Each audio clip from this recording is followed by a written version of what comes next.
You're welcome to my YouTube channel. In this video, we're going to focus on the steps that are involved in the contraction of a muscle. We call it the contraction cycle. Majorly, there are 4 steps for a muscle to fully contract. The first one is ATP hydrolysis. The second one is attachment of myosin to actin to form cross-linkages. Afterwards, they will perform a power stroke, and then to complete the cycle, the myosin head will have to be detached from the actin. Now, before we dive into it, you would recall from previous video that a neuron will have to excite a muscle cell. Once a neuron excites a muscle cell, just like you are seeing over here, then there will be the propagation of the action potential down into the muscle. Previously, you will find out that there are neurotransmitters over here that are released onto special receptors. So over here, you see acetylcholine, which is released onto muscarinic receptors, which is not shown in this diagram anyway. They are going to stimulate this muscle cell. This muscle cell would then be stimulated. That is to say that it would also generate an action potential, and then the action potential will be propagated down through its T-tubule, as has been labeled over here. Now, as it is propagated down through its T-tubule, you will recall that there are certain special receptors here. The first one is dihydropyridine receptor, which is mechanically coupled to ryanodine receptor. You also recall that the ryanodine receptor is the channel which encloses the sarcoplasmic reticulum. Again, you would also recall that the sarcoplasmic reticulum stores the calcium ion, as has been labeled here. So once calcium ions are stored and their receptors, which are the ryanodine receptors, are open, then majorly calcium ions are going to move from the inside of the sarcoplasmic reticulum into the muscle cell. Now that is why you have calcium ions shown here. The calcium ion will now directly go down to bind to tropomyosin. First of all, to troponin C. Then troponin C would cause tropomyosin to undergo conformational change. Then muscle contraction will take place. So what we want to discuss next is these 4 stages. Once calcium ions have been released, what is going to happen to cause contraction to occur? And the first stage is ATP hydrolysis. So I'm going to use this diagram to take us through the stages of muscle contraction.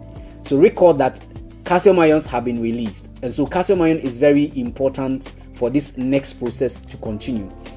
So as soon as calcium ions have caused the exposure of the active binding sites on the actin, that is to say that when the calcium ion got bound to the troponin C, which is shown here with the pointer, the troponin C will cause the tropomyosin to undergo conformational change, exposing the active binding sites on the actin. Now, when that happens, which we want to discuss next, the first point is the ATP hydrolysis. Now, previously we have taught that the myosin head forms what we call a cross bridge. The cross bridge has an ATP binding site where ATP binds and it is hydrolyzed. So the first stage is for the ATP to be hydrolyzed into ADP.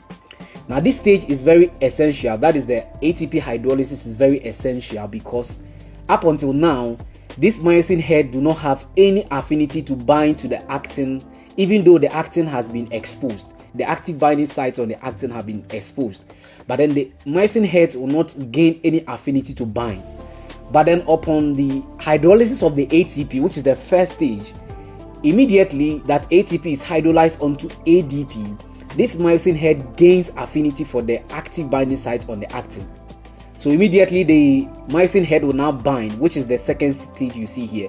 So myosin heads bind to actin, forming the cross bridge. Alright, so once the cross bridge has been formed over here, that is the binding of the heads of the myosin to the actin, the next stage is for muscle contraction to occur. And when I say muscle contraction, it essentially means that there's going to be a power stroke, and that power stroke is going to cause the muscle to shorten in length.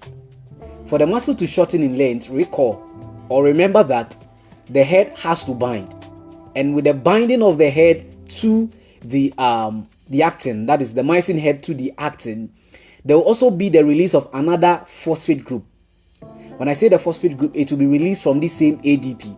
So that would be an energy that would power the movement of this myosin head against the actin, and that is what we call as a power stroke. So essentially, power stroke is when the myosin head pulls against or pushes against the actin. And once it pushes against the actin, according to the sliding filament theory, there is going to be a shortening of the length of the muscle. Now, the shortening of the length of the muscle is what would physically bring about movement and the muscle contraction. Now, the final stage is for the cross bridge to be released. So as you saw from these stages, there is the attachment of the myosin to the actin to form cross-linkage, as we have looked at. Then there is a power stroke, as we have looked at. Then there should be a detachment of the myosin head from the actin. Then another cycle will continue. So all of these cycles are very essential. Let me talk about the final stage. So upon the binding of the head to the actin, and because of that, the power stroke occurring, the myosin head will continue to get bound to the actin until another ATP is released. Now, the second ATP that is released over here is to cause the myosin head to lose affinity for the active binding site on the actin. So in the absence of ATP, it means that this myosin head will continue to bind to the actin. This is essentially what brings about rigor mortis. Rigor mortis is the stiffening of the muscles whenever there is death. Okay, the first sign of death, or some of the signs that shows that there is death, is rigor mortis, and it is essentially caused by the absence of ATP. So if there is no ATP to bind to the myosin head to cause it to lose affinity for the next cycle to take over, then this myosin head will continually be bound to the actin. Then they would constantly be contracting the muscle to cause it to become very rigid. In the next video, I will be covering what brings about muscle relaxation, because even though the myosin head has been detached, it doesn't necessarily mean that this muscle is going to relax. So we'll look at how the muscle relaxes in our next video.